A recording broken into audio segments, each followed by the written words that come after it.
Ever wondered how the African continent, rich in culture and diversity, became a chessboard for European powers in the late 19th century? Imagine a land of numerous distinct tribes and languages, each with its own vibrant traditions and ways of life. Picture the continent's vast resources, untouched and abundant.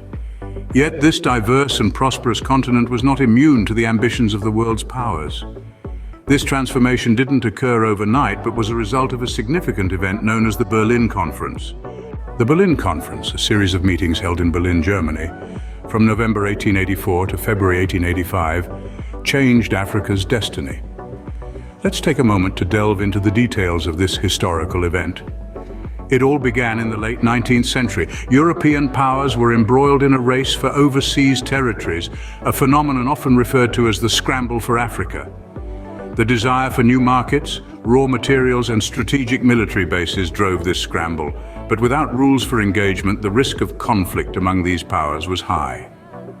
To avoid such confrontation, German Chancellor Otto von Bismarck extended an invitation to European leaders for a diplomatic conference in Berlin. 14 nations, including Great Britain, France, Germany and Portugal, responded to the call. But notably, no African representatives were present at this meeting that would determine the fate of their continent. The conference kicked off in November 1884. Over the course of 3 months, these leaders would negotiate, bargain, and ultimately decide on the division of Africa. They created a map, carving up the continent like a pie, with each nation claiming a piece. The guidelines to this partitioning were quite straightforward. A European power could claim land by showing it had effective control over the territory, either through treaties with local leaders or by establishing a military or administrative presence. But the partitioning ignored the diverse cultures, languages, and tribes that existed in Africa.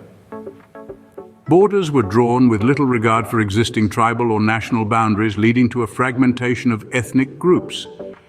This arbitrary carving up of the continent laid the groundwork for a host of future conflicts and tensions that persist to this day.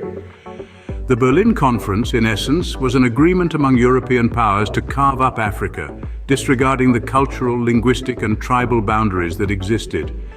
The repercussions of this historical event have echoed through the centuries, shaping the Africa we know today. The Berlin Conference marked a dark chapter in Africa's history, setting the stage for colonization. This pivotal event, however, did not occur without consequences. It triggered a seismic shift in the socio-cultural fabric of Africa that we still feel today. In the aftermath of the conference, Africa was carved up like a pie amongst the European powers. This arbitrary division disregarded the existing tribal and cultural boundaries, leading to social disruption and conflicts that persist to the present day. The indigenous people, their traditions and their ways of life were disregarded, replaced by foreign customs and governance. Moreover, the conference set the stage for the exploitation of Africa's vast resources: gold, diamonds, ivory, rubber. The continent's wealth was plundered, leaving behind a trail of environmental destruction and economic disparity. Yet amid this grim landscape, there were sparks of resistance.